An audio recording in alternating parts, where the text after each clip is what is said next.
Hey guys, tonight we're stepping back, way back, to a time when medicine was a terrifying blend of folklore, divine intervention, and the kind of common sense that would make a modern-day doctor faint. We're going to explore the world of medieval medicine, a world where the line between healing and horror was incredibly thin. You'll witness procedures that seem less like surgery and more like a brutal carpentry project, and you'll meet the men, and occasionally women, who wielded the knives, leeches, and burning pokers.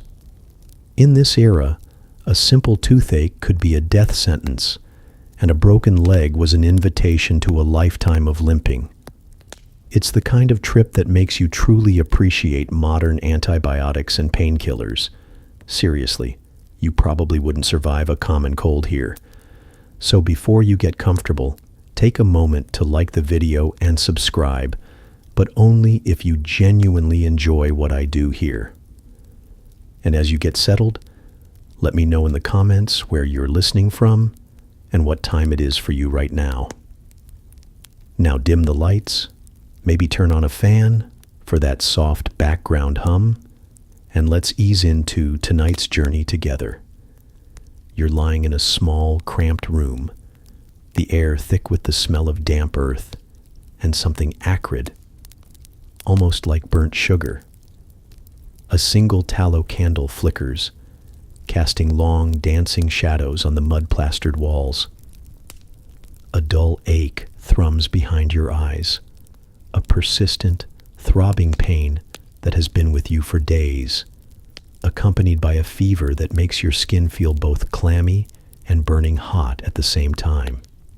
This isn't just a simple headache. It's a sign that your humors are out of balance.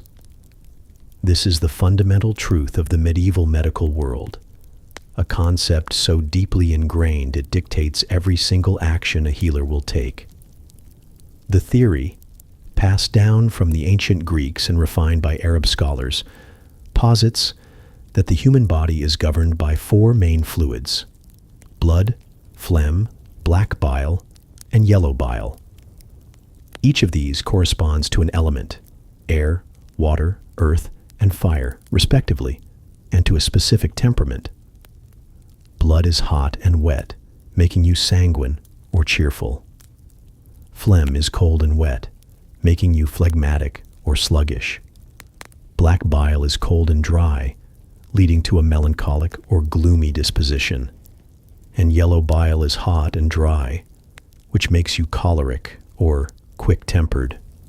When all four are in perfect harmony, you're healthy. But even the slightest upset, a single drop too much of one humor, and you fall ill. You see this theory everywhere. The color of your urine, the texture of your phlegm, the heat in your skin, it's all meticulously examined to determine which humor is in excess. For you, with your fever and throbbing head, it's clear. Your blood is too hot and abundant. The excess heat is a fiery manifestation of your humors being completely out of whack. A good doctor, or a barber surgeon more likely, knows that the only way to fix this is to restore the balance. The idea seems simple, almost poetic in its symmetry. You have too much of something, so you must get rid of it. Too much heat? You need to introduce cold. Too much wetness? You need to dry things out. This isn't just about a physical ailment. It's a cosmic imbalance playing out within your own body. This belief system wasn't just a quaint superstition. It was a comprehensive logical framework that explained everything from a common cold to the plague. Historians still argue whether the widespread adoption of humoral theory actually hindered medical progress by making practitioners overly reliant on a flawed, if elegant, model. It provided an answer for every question, even if the answer was usually just to drain, purge, or apply something vile-smelling. A cold compress is applied to your forehead, a momentary relief. But you know this is just the beginning. The real cure is yet to come. The heavy wooden door creaks open, and a figure steps into the room. He's not a scholarly physician with a flowing robe and a dusty tome. He's a burly man with a leather apron stained a deep, unsettling brown. A metal basin clanks at his side. This is your healer. This is the man who will bring your humors back into alignment. And he doesn't look like he's going to do it gently. This is the barber surgeon. And for a man with a throbbing head and a high fever, he is your only hope. The smell of his tools, of iron and old leather, mingles with the scent of the room, and you close your eyes, bracing for what comes next. The barber surgeon stands over you, his shadow stretching across the ceiling. He's not a man of refined learning or gentle hands. His hands are calloused, and his fingernails are rimmed with grime. Yet, he holds a certain authority, a brutal competence that comes from a life spent dealing with the raw, messy reality of the human body. He is, as his title suggests, a jack of all trades. He can give you a haircut and a shave, pull a stubborn tooth, and most importantly for you right now, perform a rudimentary surgery. The reason for this unique combination of skills is simple. Both required sharp knives and a strong stomach. They were the ones who knew how to handle a blade and were used to the sight of blood.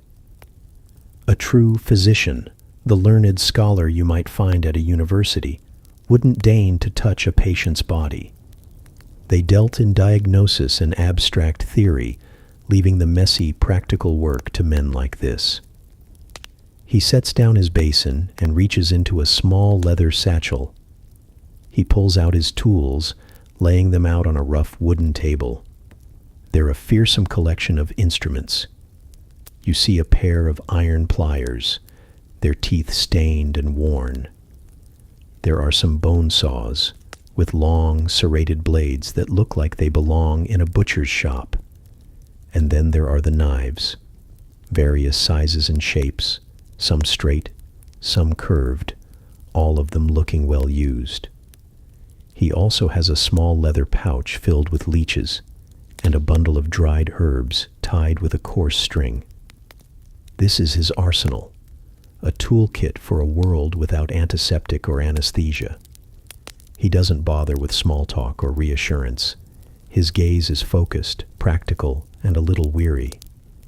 He sees you not as an individual, but as a problem to be solved, a vessel with a faulty balance of humors.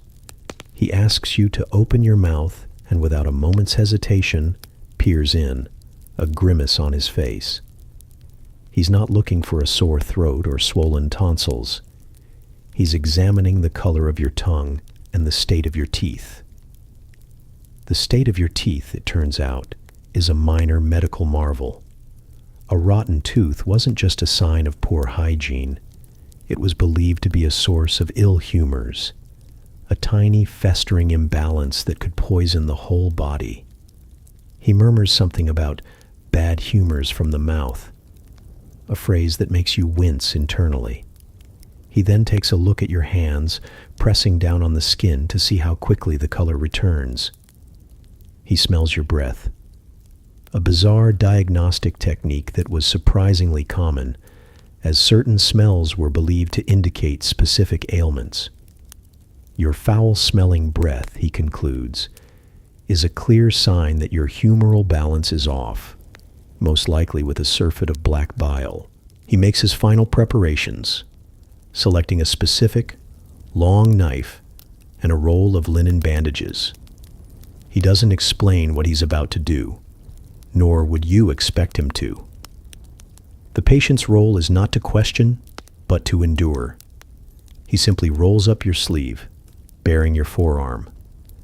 This is a common practice in this era, as veins were easy to access here, and the procedure was thought to be less messy than trying to get blood from a vein in the neck or leg. You can see a prominent vein pulsing under your skin, a blue-green line that seems to promise a quick fix. You know what's coming? Bloodletting.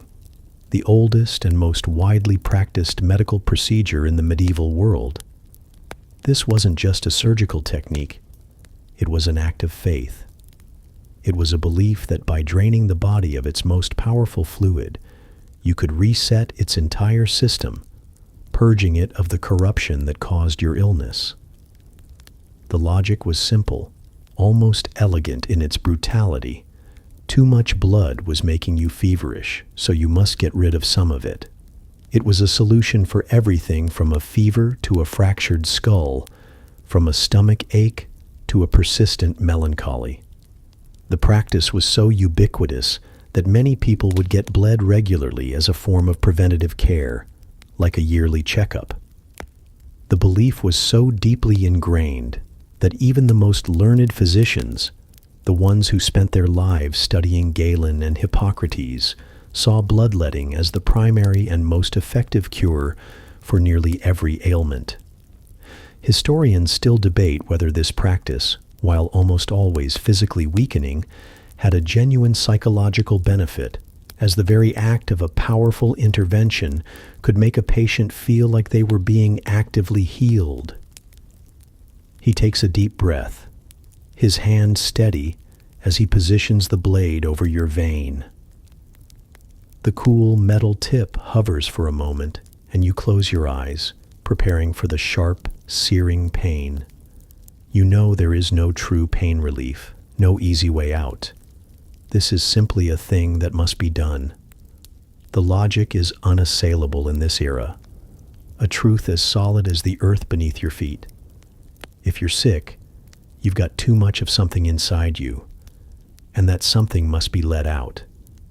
The blade slices into your skin, and a sharp stinging pain blossoms on your forearm. A thin trickle of dark red blood wells up, then a steady stream as the barber surgeon presses a small copper cup against the cut. The warm, sticky fluid begins to fill the basin, and you can feel a strange, paradoxical sense of relief. It's as if a pressure you didn't even know you were holding is being slowly released. This is the act of phlebotomy, or bloodletting, and it's being performed with a precision born of countless repetitions. The barber surgeon is a master of this singular skill. He knows exactly where to make the incision to get the most efficient flow without causing undue damage. He watches the blood closely, noting its color and thickness. Darker blood might indicate an excess of black bile, while a brighter, more vibrant red suggests too much yellow bile. Every detail is a clue in this archaic medical puzzle. He keeps letting the blood flow until the initial crimson stream begins to thin and lighten in color. He nods to himself, satisfied that the bad blood has been removed. He then quickly binds your arm with a clean linen bandage, though the concept of clean is, of course, a relative term in this era. The bandage is probably as sterile as the floor you're lying on. Your head still throbs, but the fever feels slightly less intense. Whether this is due to the loss of blood or simply the body's natural cycle is an academic question you wouldn't dare ask. You are weaker, lightheaded, and a little dizzy, but this is taken as a sign that the treatment is working. The barber surgeon packs up his tools, his work here done for now. He tells you to rest and promises to return on the morrow to check on your progress. But what if a simple cut isn't enough? What if the humors are so deeply imbalanced that a more aggressive method is needed? That's where the leeches come in. You've seen them squirming in their jar. Small, slimy, and utterly repulsive. These weren't just a last resort. They were a common and often preferred method of bloodletting, especially for localized ailments. A doctor might apply a leech directly to a swollen joint or a painful bruise. The logic was the same. The leech would suck out the bad blood, and with it, the disease. People believed that a leech, in its own primitive way, was more discerning than a knife. It would only take what was necessary, and it would do so without causing a significant, painful wound. A popular belief, for instance, was that leeches were a cure for gout, a painful swelling of the joints.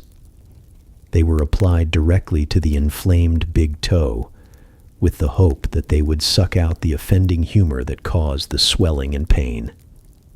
This fascination with leeches wasn't limited to medieval Europe. They were a cornerstone of medicine in many cultures for centuries, a tradition that was only truly abandoned with the advent of modern medical science. Interestingly, the use of leeches has seen a bizarre resurgence in modern medicine, albeit in a highly controlled, sterile environment. They are now sometimes used to reestablish blood flow in reattached body parts, like a finger or an ear, after a surgical procedure. They secrete a substance in their saliva that prevents blood clots, a kind of natural anticoagulant. It's a remarkable example of a fringe historical tidbit that found a new, legitimate purpose in a different era. But your immediate relief is fleeting. The barber surgeon's visit is only one part of the equation. Your recovery is now in your hands, or rather, in the hands of the person who will prepare your meals. The next step is to address the balance of your humors through your diet. You are told you must eat foods that are cold and wet to counteract the hot and dry nature of your fever. This might mean consuming things like lettuce, cucumbers, and watery broths, all of which were believed to have cooling properties.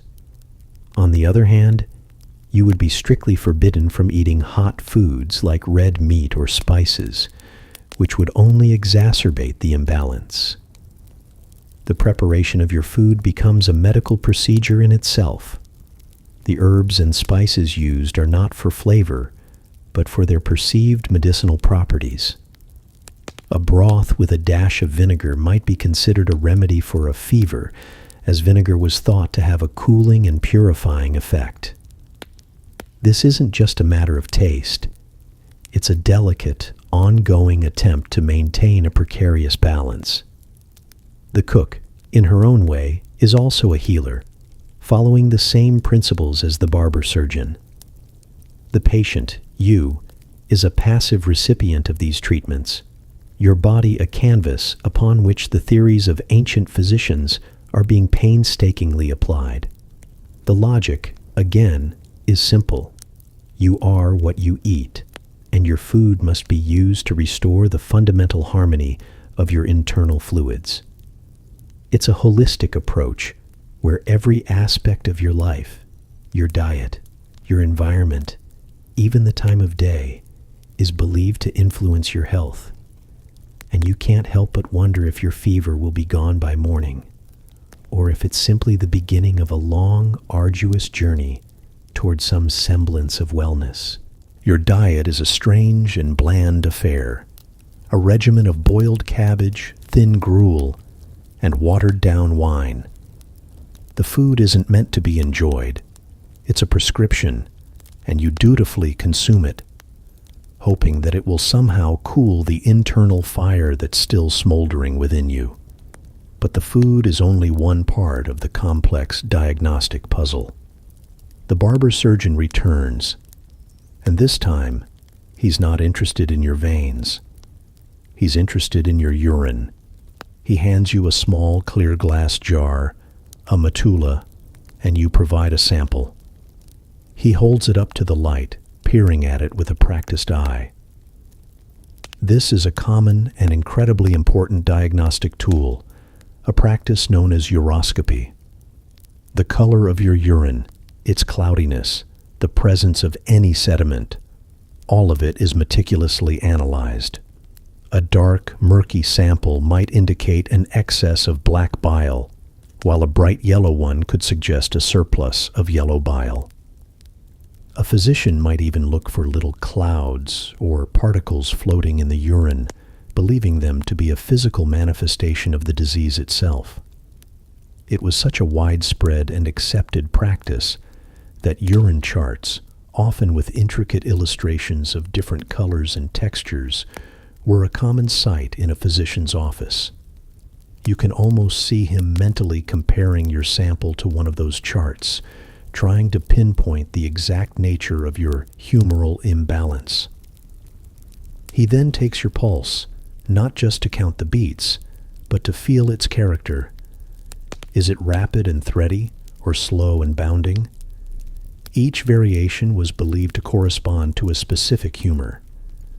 A quick, strong pulse was thought to be a sign of excess blood, while a weak, fluttering one could indicate a lack of vital energy. He also asks you about your dreams. Are they pleasant or terrifying? Are they filled with fire or water? Dreams were considered to be a window into the soul, and, by extension, the state of your humors. A dream about a blazing fire might be a sign of too much yellow bile, while a watery, melancholic dream could point to an excess of black bile. This comprehensive, almost poetic approach to diagnosis shows just how deeply the humoral theory was integrated into every aspect of life and health. There was no single symptom that was more important than another. Everything was a clue, and every clue pointed back to the same four fluids. You also notice the barber surgeon pays close attention to the environment you're in. The air, he says, is too stagnant. He opens a window, despite the chill, to let in fresh air, or miasma, which was a term for bad, corrupted air that was believed to cause disease. He also advises you to move your bed to a different spot, away from the drafts, but close enough to the light. This focus on the patient's environment, known as regimen sanitatis, was considered just as crucial as any surgical or dietary intervention. A person's health was thought to be a delicate balance, not just of their internal fluids, but also of their external surroundings. The position of the stars, the phase of the moon, the direction of the wind, all were considered to have an impact on a person's health. It's an interesting, holistic view that, in a way, predates our modern understanding of how hygiene and environment can affect our well-being. Your fever still hasn't broken, and a new symptom appears. A dull, persistent pain begins to radiate from your chest, and you feel a strange, bubbling sensation in your lungs. The barber surgeon is back again, this time with a small bag of dried herbs. He crumbles some of them into a bowl of warm water and tells you to inhale the steam. This is a common and often effective remedy for respiratory ailments, a kind of primitive herbal inhalant. The herbs, likely a mix of sage, thyme, and maybe some chamomile, were chosen for their perceived properties. Some were thought to be hot and dry to counteract the cold and wet humors that caused the lung congestion. The use of these herbal remedies was a cornerstone of medieval medicine, passed down through generations and often the domain of women healers and folk practitioners. This brings up a quirky tidbit: the use of crocodile dung sunscreen. Yes, you heard that right. In some ancient texts that influenced medieval medicine, there are references to using crocodile dung mixed with other substances as a kind of sunblock or skin salve. While it's highly unlikely this was a common practice in medieval Europe, it's a great example of how bizarre and sometimes illogical ancient remedies were adopted into the medical canon. Historians still argue whether some of these ancient practices were based on any real medicinal properties or were simply a mix of superstition and desperation. For now, you are just grateful for the smell of steaming herbs rather than something more exotic.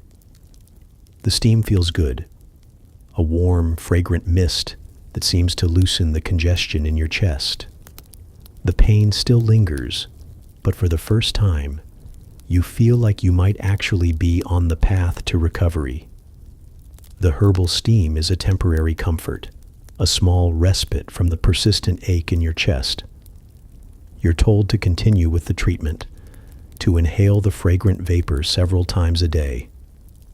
Your cough, a deep, rattling sound, seems to soften, and the fever, while still present, feels like a less urgent threat.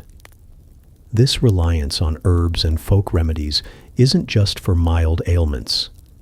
It's the first line of defense for almost everything. A herbalist, or a wise woman in the village, is often the first person you go to, long before you consider calling for the barber surgeon.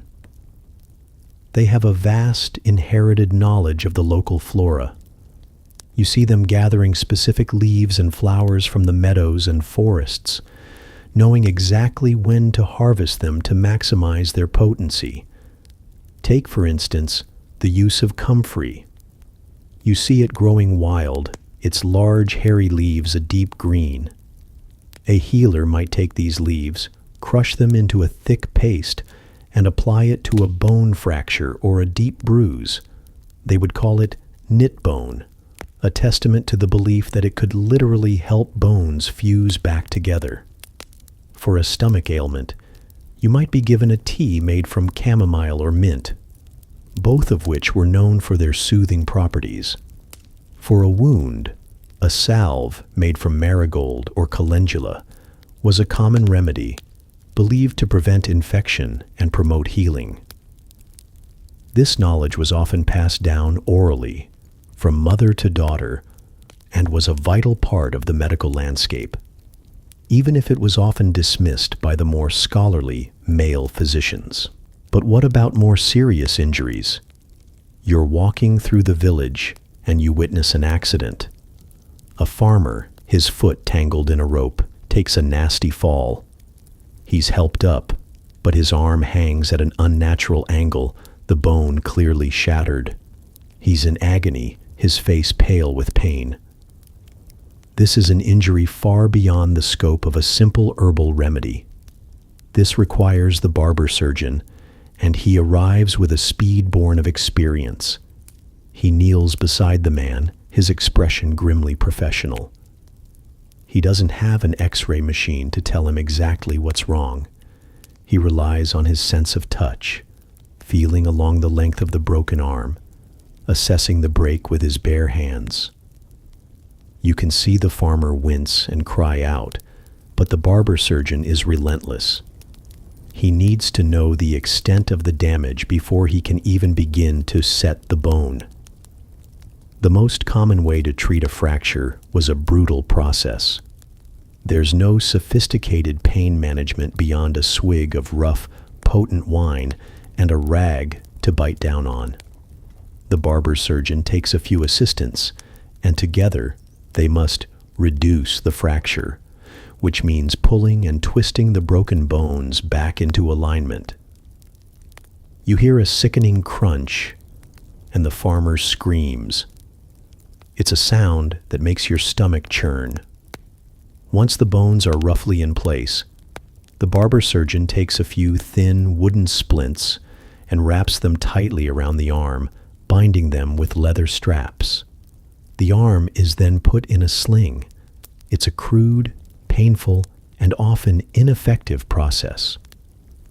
Infection is a constant threat, and even if the bone knits, it's rarely a perfect fit. The farmer will likely live, but he'll almost certainly have a limp arm for the rest of his days, a permanent reminder of his accident. This kind of immediate, brutal treatment was the norm, particularly for battlefield injuries. A knight might take an arrow to the leg, and the arrow would be swiftly removed, often with pliers, without a second thought for the pain. The wound would then be cauterized, a process we'll get to later, to stop the bleeding. The focus was on survival, on stopping the immediate threat of death by blood loss. The idea of long-term rehabilitation or infection prevention was an alien concept. The very concept of germs, of microscopic organisms that could cause disease, was a complete unknown. The belief was that the wound was corrupted by bad humors or miasma from the air, and so the best thing to do was to clean it with wine or vinegar, which, as a quirky historical tidbit, was actually somewhat effective, even if no one knew why. The alcohol and acidity did have some mild antiseptic properties. Historians still argue whether medieval surgical practices, with their often horrific methods, were more likely to kill a patient than save them. It's a difficult question to answer. While the procedures were brutal and infections were rampant, there are also countless stories of people who survived these rudimentary surgeries and went on to live a full life. It's a testament to the sheer resilience of the human body. The barber surgeon, in his own way, was a kind of pioneer, pushing the boundaries of what was possible, even if he did so with little to no understanding of the underlying biology. And you, watching the farmer's arm being bound, can only feel a deep sense of relief that your own ailment is of a much less physical nature. You are simply grateful that your body, for now, is in one piece. Your own aches and pains feel insignificant now, overshadowed by the memory of that sickening crunch. It's a stark reminder of the brutality of this era's medicine. But what if the injury isn't a broken arm or a stomach ailment, but a head injury? What if the brain itself is the source of the problem? The farmer's accident makes you realize the fragility of the body. But what happens when the mind is at risk? For this, the barber surgeon has an even more terrifying solution: trepanning. You're watching a new patient arrive, carried in on a stretcher made of rough wood and straw. He's a soldier, and he took a nasty blow to the head with a mace. He's confused, disoriented, and has a persistent tremor in his hands. The barber surgeon examines the wound, and it's clear there's a serious skull fracture. The prevailing belief is that the blow has created a pressure, a kind of internal wind, or has allowed an accumulation of bad humors to gather inside the skull, causing his strange behavior. The only way to release this pressure and let the evil out is to drill a hole directly into his head. The process of trepanning is a horrifying spectacle. The patient is held down by several strong men, and a piece of cloth is shoved into his mouth to keep him from biting his tongue.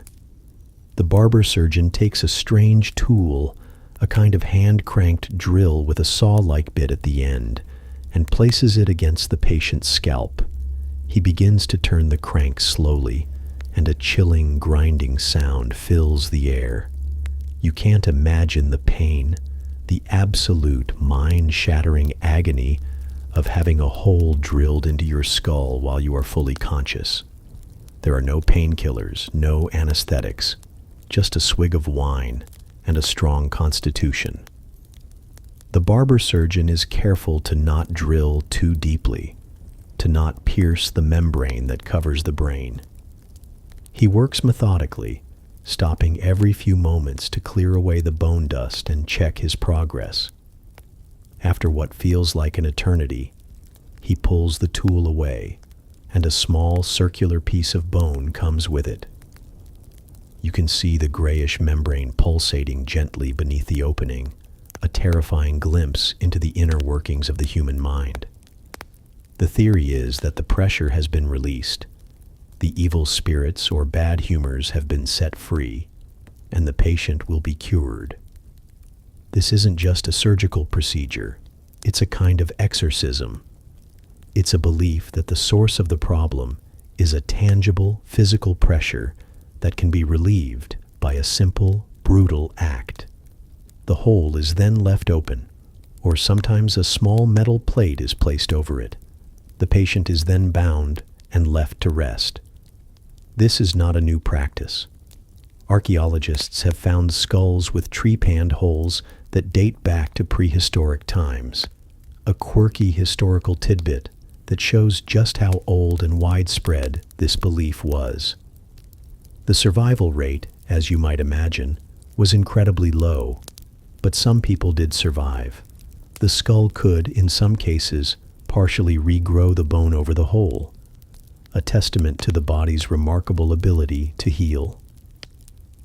Historians still argue whether trepanning was ever genuinely effective for anything other than releasing the pressure from a skull fracture, or if it was simply a barbaric ritual performed out of superstition and a complete lack of knowledge about the brain.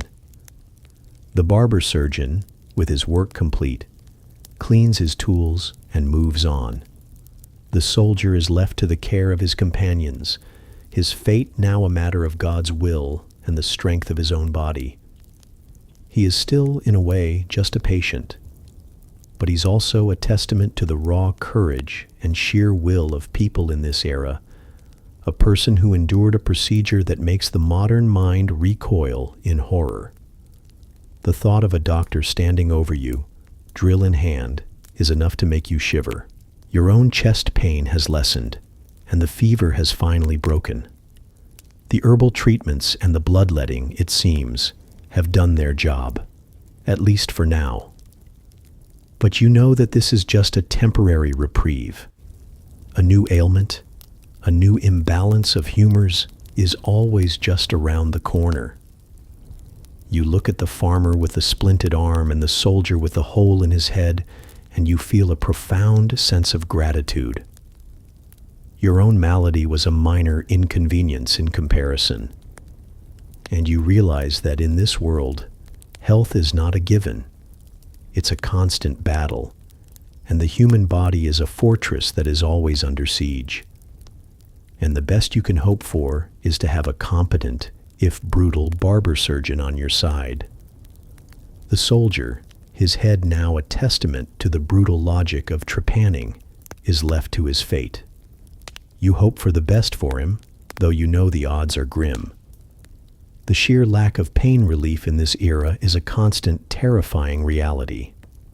A simple cut, a broken bone, a drill to the head, all are endured with a raw, guttural endurance that modern minds can barely comprehend. The pain, it seems, is not just a symptom. It's a part of the cure, a necessary evil. But what if there was something to dull the agony, a way to make the patient more compliant and the procedure less of a frantic struggle? Medieval medicine, in its own primitive way, had an answer, a dangerous and often unreliable one: opium and mandragora. You see the barber surgeon return to your patient not with a knife, but with a small pouch of dried leaves and a vial of dark, viscous liquid. He crushes some of the leaves, the mandragora, or mandrake root, as it was more commonly known, into a powder and mixes it with a few drops of the dark liquid, which you know to be a tincture of opium. This concoction is then mixed into a small cup of wine or water and offered to the patient. It's an act of mercy, but a risky one. The dosage is a complete guess. Too little, and the patient is still in agony. Too much, and they might simply slip into a coma from which they never wake. It's a fine line to walk, a chemical tightrope. The mandrake root was particularly feared and revered. Folklore surrounded it, claiming that the root shrieked when pulled from the ground, and that its cry could drive a man insane. This was, of course, a quirky tidbit of superstition, but it speaks to the power and danger that people associated with this plant. It was a potent sedative, and when combined with the powerful narcotic properties of opium, it could render a patient unconscious, or, at the very least, so numb and disoriented that they were easier to operate on. This was as close as medieval medicine got to a true anesthetic. It was called a sleeping sponge, a sponge soaked in a mixture of opium, mandragora, henbane, and other herbs, which was held to the patient's nose until they lost consciousness. But here's the problem. The margin for error was non-existent. There were no precise measurements, no controlled dosages. A surgeon simply had to hope that the patient would fall into a deep, drug-induced sleep. and not a permanent one. And if the patient survived the procedure, they would still have to contend with the aftermath. The lingering effects of the drugs, the confusion, the nausea, the extreme grogginess, all were a part of the expected recovery. Historians still argue whether the use of these early anesthetics did more harm than good. While they certainly made the surgeon's job easier, the lack of a standardized dose meant that many patients simply didn't wake up. It was a desperate solution for a desperate problem. You see the soldier slowly drink the bitter concoction. His eyes glaze over, and his body goes slack. The tremor in his hand lessens, and he falls into a restless, fitful sleep. The barber surgeon nods, satisfied. He knows he can now work with less resistance from his patient, and with less risk of them thrashing around and causing a worse injury. The absence of true pain management and the reliance on these brutal, crude methods is a defining feature of this era. A surgeon's skill wasn't just in his ability to wield a knife. It was also in his speed and his ability to work under the most horrific conditions, with a patient who was in unimaginable pain. And the pain wasn't just a physical thing, it was also a spiritual one. For many, pain was a sign of God's displeasure, a trial to be endured. The healing process was as much about praying for salvation as it was about the barber surgeon's crude skills. This added a layer of fatalism to every procedure. If you survived, it was a miracle. If you died, it was simply God's will. The barber surgeon was an instrument of that will, not a master of the body. He could try his best, but ultimately the outcome was out of his hands. As you reflect on this, your own chest feels clearer. The fever is gone, and you can breathe without that painful, rattling sensation. You survived. Your humors, for now, are back in balance. You were lucky. You didn't need a broken bone set or a hole drilled into your skull.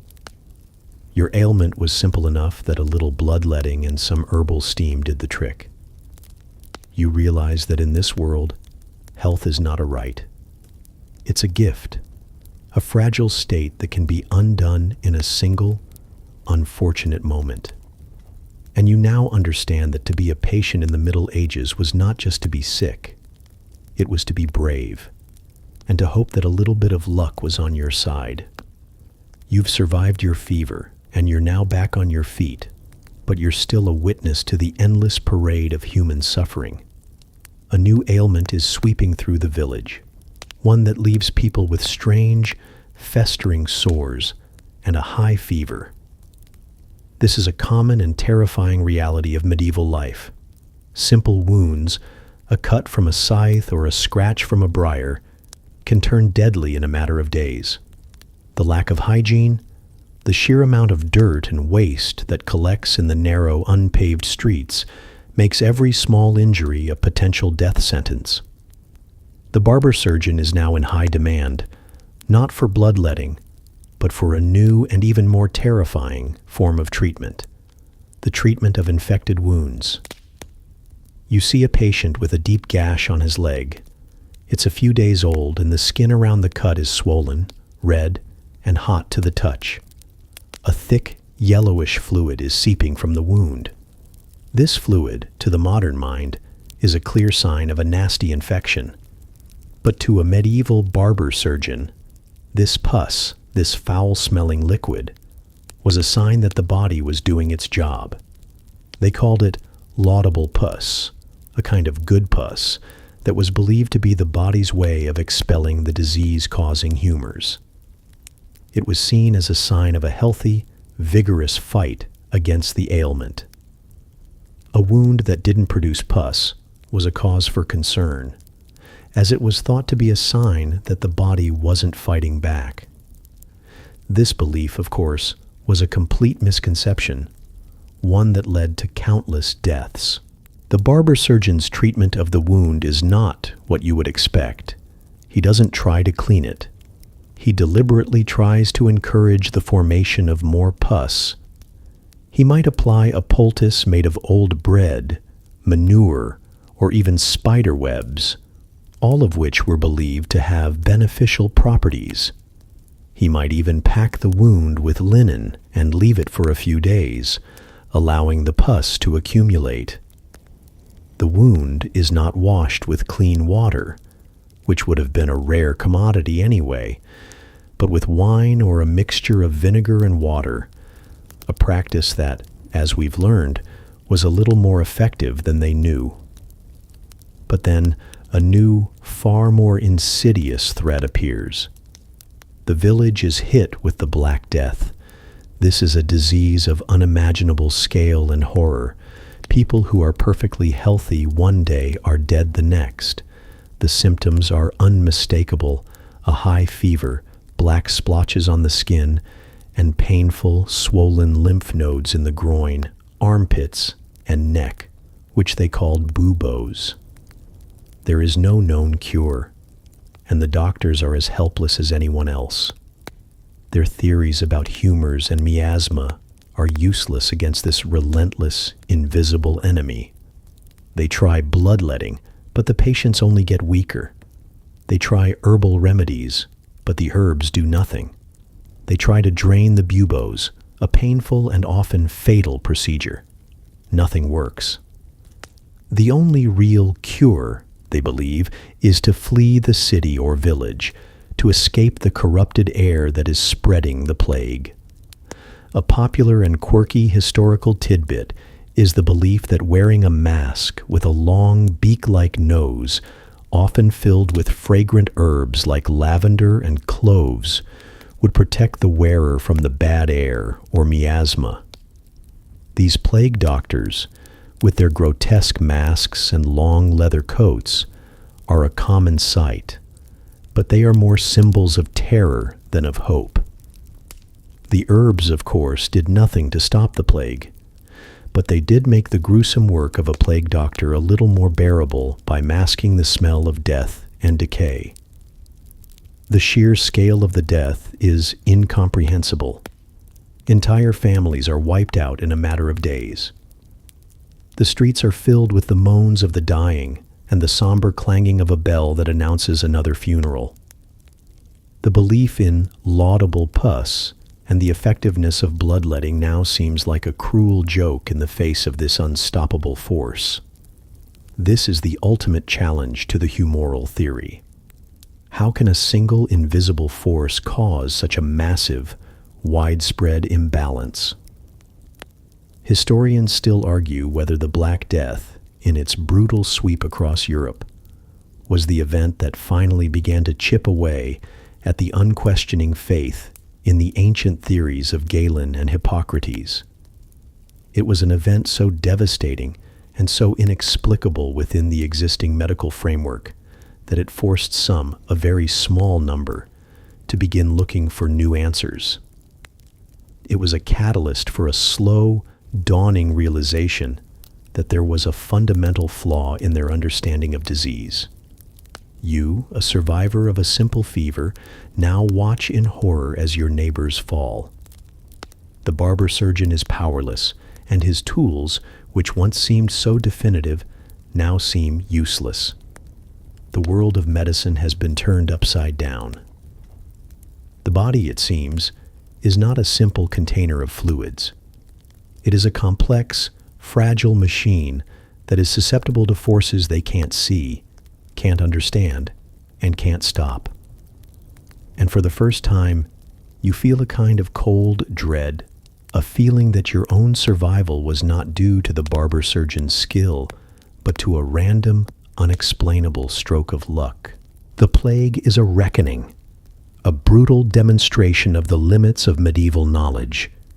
The once unshakable theories of humors and miasma crumble under the sheer, unexplainable horror of the disease. The barber surgeons and physicians, in their beak-nosed masks, are no more effective than the priests who pray over the dying.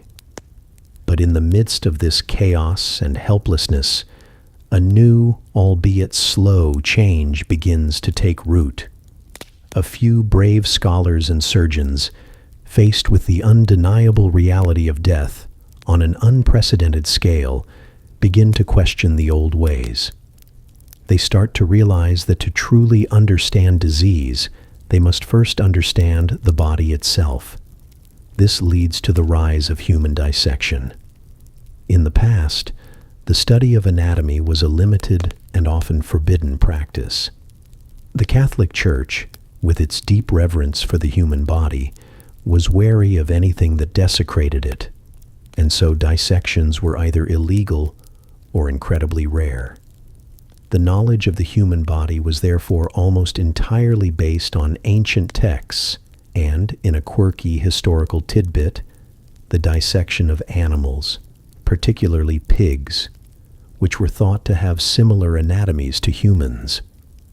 A lot of the anatomical knowledge of the time was a mix of Galen's brilliant insights from the dissection of animals and his wild guesses about the human body. As a result, many medieval diagrams of the human body were wildly inaccurate, often showing organs in the wrong places or misrepresenting their functions entirely. But now, driven by a desperate need for answers, a few bold universities and medical schools begin to sanction public dissections. You can imagine the scene. A crowd of students and curious onlookers gathered in a small, cramped amphitheater. A cadaver, often that of a criminal or a poor, unclaimed person, is laid out on a table. The body is cold and stark, a subject for study rather than a person. A scholarly physician sits in a high chair, a book of ancient texts in his lap, and reads from the works of Galen or Hippocrates. Below him, a barber surgeon, the true anatomist, with a steady hand and sharp tools, does the actual cutting. The physician points to a muscle or an organ, and the surgeon follows his instructions, carefully slicing and pulling away the layers of skin, fat, and muscle. This is a profound shift. For the first time, medical students are seeing the inner workings of the human body for themselves, rather than just reading about them. And they begin to notice discrepancies. The body on the table doesn't always match the description in the old books. A kidney might be a different shape, a liver a different size, a nerve a different path.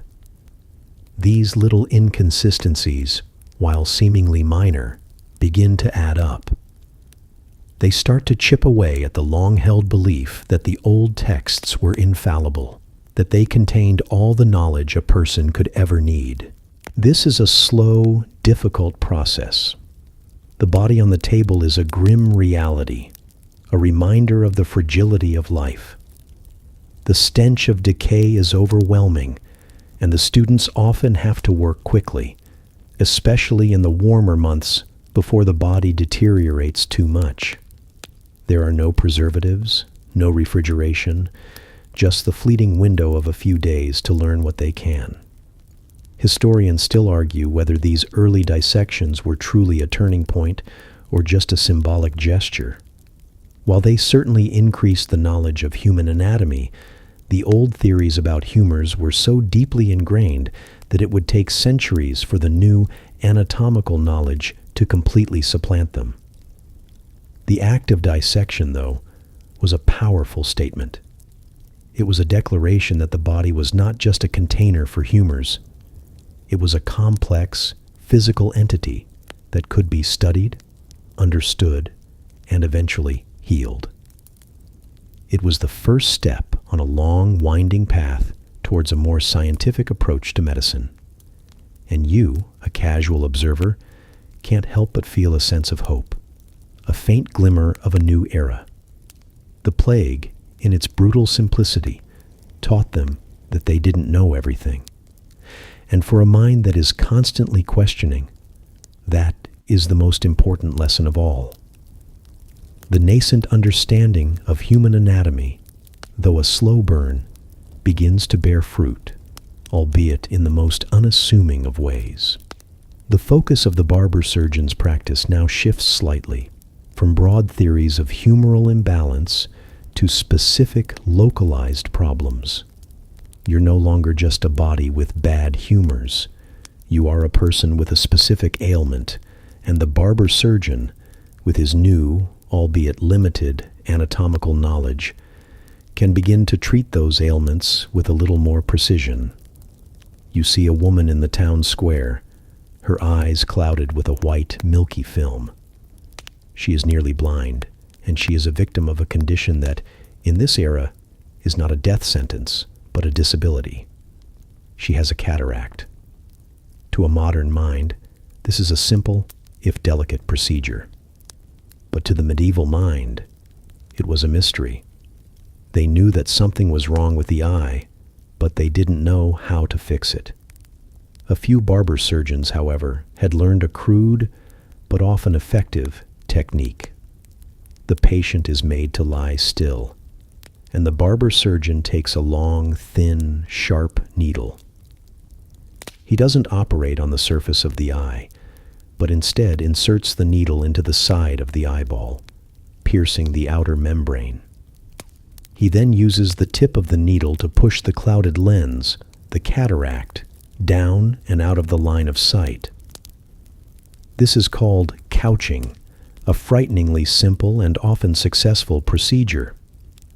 The patient doesn't regain perfect sight, but the thick, milky cloud is no longer in her line of vision. She can see shapes, light, and movement. The procedure is crude and painful, and infection is a constant threat. A quirky historical tidbit is that this same procedure was depicted in ancient Egyptian texts and later refined by Arab and Islamic scholars, a testament to how far these medical practices traveled. Historians still argue whether this procedure, with its low risk of immediate death and high chance of partial success, was one of the few truly beneficial surgeries of the era. Then there's the dentist, or more accurately, the barber surgeon who also extracts teeth. The pain of a toothache in a time without painkillers and with a diet full of hard grains and coarse bread was a common and agonizing reality. A rotten tooth was not just a nuisance. It was, as you learned, a source of ill humors that could poison the whole body. The only cure was to remove it. You see a man with a swollen jaw and a face contorted in pain. The barber surgeon lays him back on a chair and with a pair of fearsome pliers goes to work. There's no anesthetic, no nitrous oxide, no soothing words. There is just a single, brutal tug. The man cries out in agony, and the tooth, often with a loud pop, comes free. The barber surgeon then packs the empty socket with a bit of cotton or a few leaves to stop the bleeding. The pain is intense, but the relief, once the throbbing ache is gone, is said to be immediate and profound. These seemingly minor, specialized procedures are a sign of a new kind of medicine, one that is beginning to move away from the abstract theories of humors and toward a more practical, problem-solving approach. The focus is no longer on rebalancing the entire body, but on fixing a specific, tangible problem. A broken leg is a broken leg, not a sign of an imbalance of black bile. A cataract is a clouded lens, not a reflection of a flawed temperament. This is a subtle but profound shift. The barber surgeon, the man who once relied on ancient texts and mystical theories, is now beginning to trust his own eyes and his own hands. He is a practitioner, a craftsman, a person who is learning that direct observation and a steady hand can be just as important as a dusty old book. And you, watching these small, localized victories, begin to feel a kind of hope.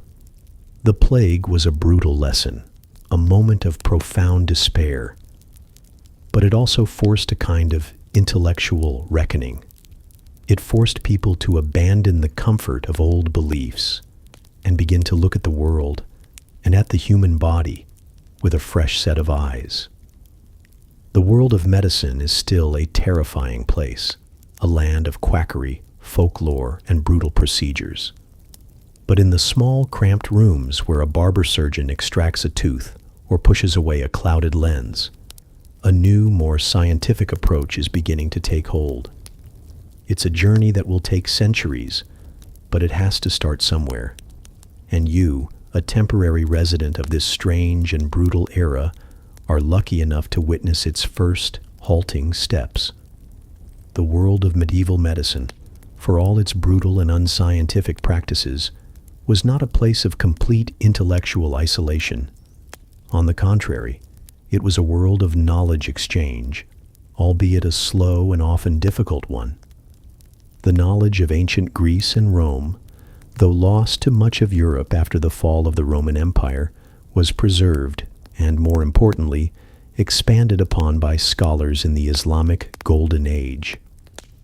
While Europe was mired in the Dark Ages, a new wave of scientific and medical innovation was sweeping through the Middle East, North Africa, and Spain. You can see this influence in the tools of the barber surgeon. Some of the more sophisticated instruments, like certain types of scalpels and forceps, were not of European origin. They were a direct result of the meticulous work of Islamic scholars who translated and built upon the works of Hippocrates and Galen. A prominent figure in this era was Al-Razi, a Persian physician who wrote one of the most comprehensive medical encyclopedias of his time. He was a pioneer of clinical observation, a kind of hands-on approach that was far more advanced than the abstract theorizing of his European counterparts. Another was Ibn Sina, also known as Avicenna, whose medical textbook, the Canon of Medicine, became the standard medical text in European universities for centuries. These Islamic scholars didn't just translate, they innovated.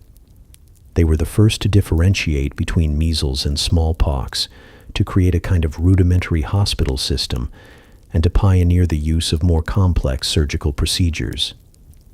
They were the ones who refined the surgical procedure of couching for cataracts. They were also the ones who developed the concept of pharmaceutical compounding, the practice of mixing different herbs and substances to create a specific medicine. A barber surgeon's bag might contain not just dried herbs, but also small vials of tinctures and powders, a direct legacy of the work of these brilliant minds. The knowledge from the Islamic world trickled into Europe through a few key channels. The Crusades, while a period of great conflict, also served as a kind of cultural and intellectual bridge. European soldiers and scholars, traveling to the Middle East, were exposed to a medical system that was far more advanced than their own. Another key channel was Spain, which for centuries was a melting pot of Christian, Jewish, and Muslim cultures. In cities like Toledo, scholars worked tirelessly to translate the vast body of Islamic and Greek texts from Arabic into Latin, making them accessible to a European audience. This was a slow and painstaking process, but it was a crucial step in the rediscovery of ancient knowledge. A quirky historical tidbit is the concept of Arabian medicine being a secret art to Europeans. The knowledge of Islamic scholars was so advanced and, to a European mind, so different from their own, that it was often seen as something mystical or magical. The use of complex herbal mixtures and advanced surgical instruments was sometimes attributed to supernatural powers rather than to a more scientific understanding of the body. Historians still argue whether the slow adoption of these new ideas was due to a genuine intellectual resistance or simply a matter of the old, unbending traditions being difficult to dislodge. The dominance of Galen's work, which was now being reintroduced and venerated, meant that any new competing theories were often viewed with suspicion. But the influence was undeniable. You can see it in the language of medicine, which is still peppered with Arabic words like alcohol, elixir, and soda. These words, once a part of a new revolutionary approach to medicine, are now so commonplace they're a part of the everyday language. This exchange of knowledge was not a simple one-way street. It was a complex, multi-century process that gradually and painstakingly reshaped the medical landscape of Europe. It was a process of rediscovery, of synthesis, and of innovation.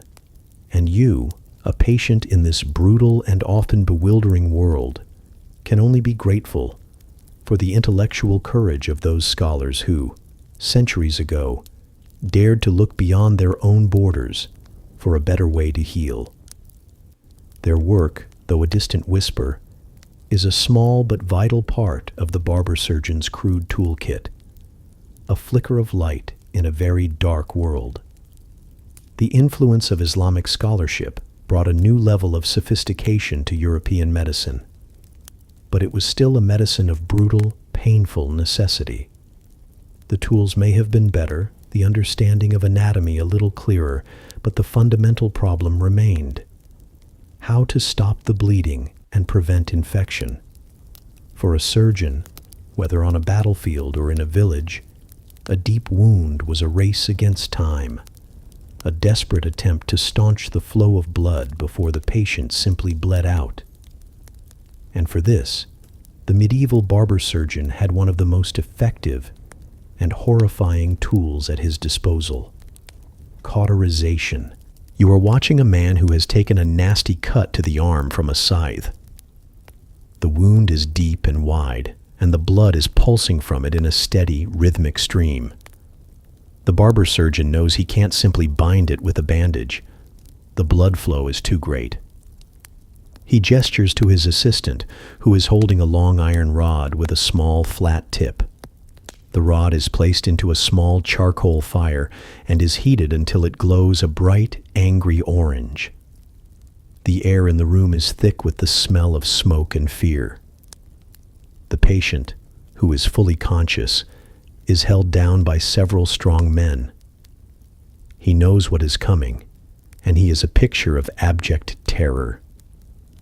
The barber surgeon, with a steady hand, takes the red-hot iron and places it directly onto the open wound. There is a searing, hissing sound, and the air is filled with the nauseating smell of burning flesh. The man screams, a high-pitched primal sound that makes your blood run cold. The barber surgeon doesn't flinch. He presses the iron into the wound, and you can see the blood instantly coagulate, the vessels sealing shut.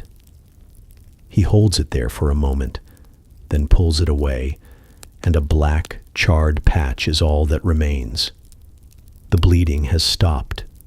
The pain is unimaginable, but the patient is alive. This procedure, while a form of torture to the modern mind, was a cornerstone of medieval and ancient surgery. It was a crude, but often life-saving, way to stop a hemorrhage. The intense heat of the iron would instantly cauterize the blood vessels, sealing them off and preventing further blood loss. The barber surgeon knew that this was the fastest and most effective way to save a patient who was bleeding to death. It also had the unintended and unknown side effect of sterilizing the wound, killing some of the bacteria that would have otherwise caused an infection. This was, of course, a happy accident. To the medieval mind, the burning was not about killing germs. It was about drying the wound and purifying the humors that were corrupted by the injury. This reliance on cauterization was so widespread that there were specialized cautery irons for different parts of the body. There were irons for stopping nosebleeds, for sealing off hemorrhoids, and even for treating internal bleeding, a procedure that, as you can imagine, was often fatal. A quirky historical tidbit is that some surgeons believed that by burning the wound, they were also burning out the bad humors that caused the illness. The practice was a perfect blend of a practical, life-saving technique and a flawed, unscientific theory. Historians still argue whether the pain of cauterization was so great that it was more a testament to the patient's will than the surgeon's skill. The patient had to endure the unimaginable, and the surgeon had to perform a procedure that was both a life-saving act and an act of extreme cruelty. The use of a simple iron rod, a tool that could be found in any blacksmith's shop, shows just how limited the resources of the medieval surgeon were. He didn't have sophisticated tools or a deep understanding of the body's internal workings. He had a theory, a hot piece of iron, and a patient who was willing to endure anything to survive. You watch as the barber surgeon cleans the charred wound with a bit of wine and wraps it in a linen bandage. He tells the man he is lucky to be alive. And he is. He endured a procedure that makes the trepanning seem almost gentle. The man will be in agony for days, and the wound will heal with a thick, ugly scar. But he survived. He didn't bleed out. And in a world where a simple cut could be a death sentence, that is a kind of victory. The medieval surgeon's world was not one of gentle healing. It was one of brutal, painful, and often successful necessity. The brutal, effective reality of cauterization and the slow dawn of a more anatomical understanding are small steps, but they are still constrained by the philosophical and religious beliefs of the era. The medieval world was a place where faith and science were not two separate entities, but were inextricably intertwined. The human body was seen not as a machine to be fixed, but as a creation of God, and to tamper with it too much was to commit a kind of sin. This mindset, while it did not completely stop medical progress, certainly slowed it down. The most significant constraint was the authority of ancient texts. The works of Galen and Hippocrates were not just revered, they were treated with a kind of religious awe. Their theories, particularly the concept of the four humors, were considered infallible. To question them was to question centuries of established wisdom. A physician who dared to suggest that Galen was wrong was not just a maverick, he was a heretic, a person who was going against the very foundations of medical knowledge. This is a scholarly debate that historians still argue about today. Whether the veneration of these ancient texts truly stifled medical progress, or whether it simply provided a solid, if flawed, foundation upon which later generations could build. The reality is likely a mix of both. The texts provided a framework, a common language, but they also created a kind of intellectual cage. Then there was the Church, the Catholic Church, the dominant spiritual and political force in Europe, had a complex and often contradictory relationship with medicine. On one hand, it was the Church that ran many of the hospitals and infirmaries, and monks and nuns were often the primary caregivers. On the other hand, the Church was deeply suspicious of practices that seemed to defy the natural order or tamper with God's creation. A practice like dissection, as you've seen, was often viewed with suspicion, as it was believed to desecrate a body that was meant to be whole for the resurrection. There were exceptions and official papal decrees that permitted dissections, but the overarching sentiment was one of caution and restraint. A doctor who wanted to advance a new and potentially controversial idea had to do so with a great deal of care, making sure not to cross any religious or philosophical lines. This created a kind of intellectual limbo. Doctors and surgeons could perform their brutal, practical work, but they were not encouraged to ask the deeper, more fundamental questions about why those procedures worked. They could stop a bleeding wound with a hot iron, but they couldn't ask, "Why does this work? What is blood? What is a vessel?" The answers were already provided by the ancient texts and were sanctioned by the Church. The body was seen as an intricate, but ultimately unknowable, mystery. It was a vessel for the soul, and its physical ailments were often seen as a reflection of spiritual ills. A patient with a fever might be told to pray and to confess his sins, as his illness was seen as a punishment from God. This isn't to say that all progress stopped. Far from it. As a quirky historical tidbit, the medieval era gave us the concept of quarantine, a practice that, while based on a flawed understanding of disease, was remarkably effective. During the Black Death, cities like Venice would force ships arriving from infected areas to wait offshore for a period of 40 days, a period they called a 40 giorni. The idea was that the bad air would dissipate, or the sailors would either die or recover before they were allowed to enter the city. This practice, a blend of fear and common sense, was one of the few effective ways to slow the spread of the plague. It was a practical solution to a problem that couldn't be solved by ancient theory. The slow, painstaking accumulation of new knowledge, however, was always in tension with the established order. It was a battle between the old and the new, between faith and a nascent form of empiricism. The barber surgeon, the man with the knife and the hot iron, was at the forefront of this battle. He was a man of action, a person who dealt with the messy reality of the human body, not the abstract theories of the university scholars. He, more than anyone, knew that the old ways were not always enough. His success and his patient's survival often depended on a willingness to trust his own hands and his own judgment, even if that judgment ran contrary to the wisdom of 1,000 years. And you, a casual observer, can't help but feel a sense of profound admiration for his quiet, unheralded courage. The medieval world, for all its limitations, was a place of quiet, unheralded innovation. The barber surgeon, with his stained apron and simple tools, was a kind of proto-scientist. He learned through observation, through trial and error, and through a brutal hands-on apprenticeship. His knowledge was not from a book, but from the lived experience of countless wounds, broken bones, and bleeding bodies.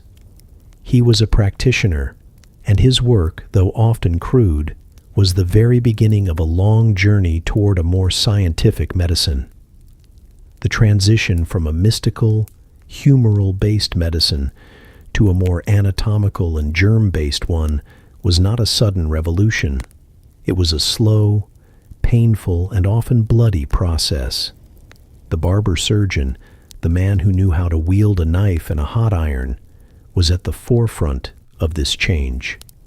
You see him now, a new patient before him, not with a broken bone or a fever, but with a strange lump on his neck.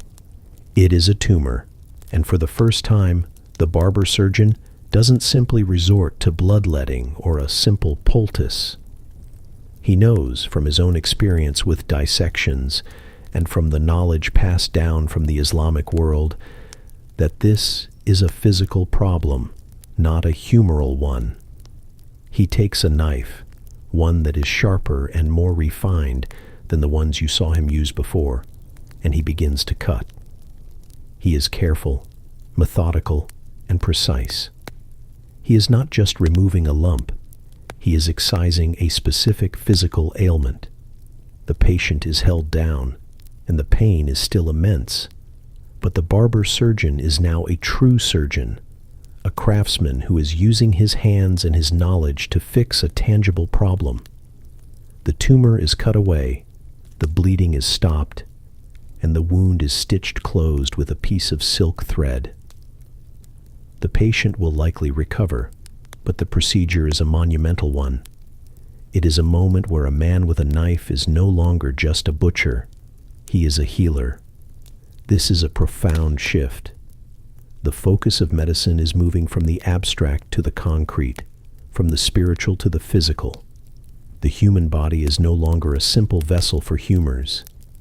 It is a complex, intricate system of bones, muscles, and organs, all of which are susceptible to physical ailments that can be fixed with a steady hand and a sharp knife. This is the beginning of modern surgery, a kind of hands-on empiricism that would eventually lead to the development of germ theory and a better understanding of the human body.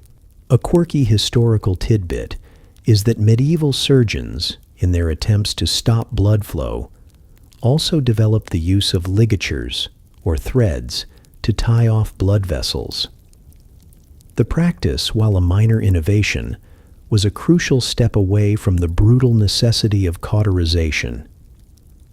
It was a less painful and often more effective way to stop a hemorrhage, and it showed a new kind of a surgeon, one who was not just a brute, but a craftsman, a person who understood the delicate workings of the body.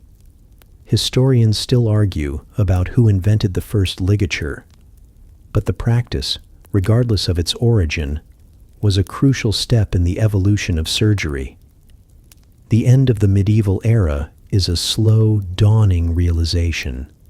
The plague, with its incomprehensible devastation and the endless parade of failed treatments, forced people to question the old ways.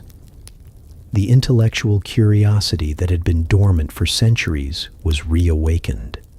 The rise of universities, the rediscovery of ancient texts, and the intellectual contributions of the Islamic world all came together to create a new kind of medicine, one that was no longer a matter of faith and folklore, but of observation and reason.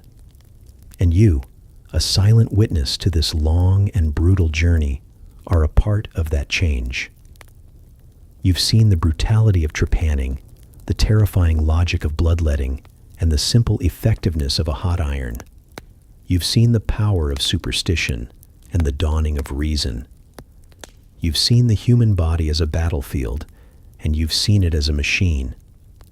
You now understand that the long road to modern medicine was not a straight line. It was a winding, often terrifying path, paved with countless failures and a few hard-won victories. And as you fade out of this strange, brutal world, you do so with a new appreciation for the simple, everyday miracles of modern medicine. You survived a simple fever. In another time, you might not have been so lucky. The journey is nearly over now, and you can feel the threads of this strange, brutal world beginning to loosen around you.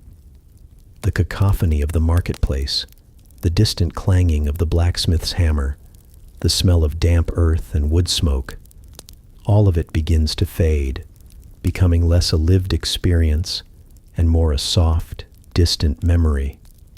You've witnessed the brutality and the limited, hard-won wisdom of the medieval barber surgeon. You've seen the raw courage of the patients, the quiet, unheralded innovations, and the slow, painful shift from superstition to something that might one day be called science. The world of medicine, though still a place of pain and suffering, is now on a different path, a path paved with observation, reason, and a growing understanding of the body as a complex, physical entity. The knowledge from the Islamic world, the slow rise of dissections, and the brutal lessons of the plague all contributed to a final, profound shift. The most important lesson of all was this: the body, for all its mysteries, was not a simple vessel for humors. It was a place where physical, tangible things could go wrong, and where physical, tangible solutions could be applied. This understanding, though a quiet whisper in the medieval era, would grow into a roar. Centuries later, it would give rise to the first microscopes, allowing a new generation of scientists to see the tiny, invisible world of bacteria and viruses for the first time. The miasma of the air would be replaced by germ theory, and the concept of laudable pus would be replaced by the practice of antiseptic surgery. The barber surgeon's world of bloodletting and herbal remedies would give way to the modern world of antibiotics and sanitized surgical theaters. You can almost see it now, a fleeting glimpse of the future. The simple iron tools are replaced by gleaming steel scalpels. The dim, flickering candle is replaced by a bright surgical lamp. The patient is no longer held down by brute force, but is asleep, numb to the world, breathing in a kind of gas that, in an earlier time, would have been considered a kind of magic. The brutal and often fatal treatments are replaced by gentle, precise procedures, all performed with a sterile hand and a deep scientific understanding of the human body. The long, winding journey from the barber surgeon's shop to the modern hospital was a testament to the quiet, unheralded courage of a few brave men and women who dared to question the old ways and to trust their own eyes. A quirky historical tidbit that highlights this transition is the invention of the printing press. The ability to mass-produce books meant that knowledge, once the exclusive domain of a few scholars, could be spread far and wide. A new medical discovery, a new surgical technique, or a new understanding of the body no longer had to be a secret, passed down from one apprentice to another. It could be printed in a book and shared with the world. This simple revolutionary invention was, in its own way, one of the most important medical innovations of the era, as it allowed a slow, painstaking knowledge to be shared at a rapid pace. Historians still argue whether the printing press was a cause of the medical revolution or simply a symptom of a larger intellectual shift, but the result was the same. The old world of medicine was on its way out. The echoes of this era still linger. The word surgeon itself, derived from the Latin for handworker, is a direct link to the barber surgeon who wielded a knife and cautery iron. The symbol of the barber pole, with its red and white stripes, is a direct reminder of the blood and bandages of this earlier time. They were men of action, of necessity, of brutal hands-on knowledge. They were not perfect, and their methods were often horrifying. But they were the pioneers, the people who, in their own way, laid the groundwork for the modern medical world. So, as the sounds of the medieval village fade, and the flickering candlelight gives way to a soft, enveloping darkness, you can rest easy, knowing that the journey is complete. The long, hard path to understanding the human body was paved with countless failures and a few hard-won victories. And in the quiet of your room, with the hum of a fan and the soft darkness, you can appreciate the simple, everyday miracle of modern medicine. The journey is over. It's time to rest. The air is still now, the room around you settling into a deep and profound silence. The images of the barber surgeon, the creaking of his leather apron, the smell of burning flesh, they all recede into the soft edges of your mind. No longer a vivid memory, but a gentle echo. The past is a quiet thing now, a story told in a soft, low voice. Your own body feels light and warm, the ache of a long-ago fever a distant and impossible memory. The world has changed, and you are a part of that change, a living testament to the long and winding road from darkness to light. Your breathing deepens, slowing into a soft, steady rhythm, and your consciousness drifts, carried on a soft current of calm. The past has been put to rest, and all that remains is the soft, peaceful presence of the now. Let the last of the images melt away, the faces and places dissolving into a gentle, amorphous haze. and let your mind simply rest.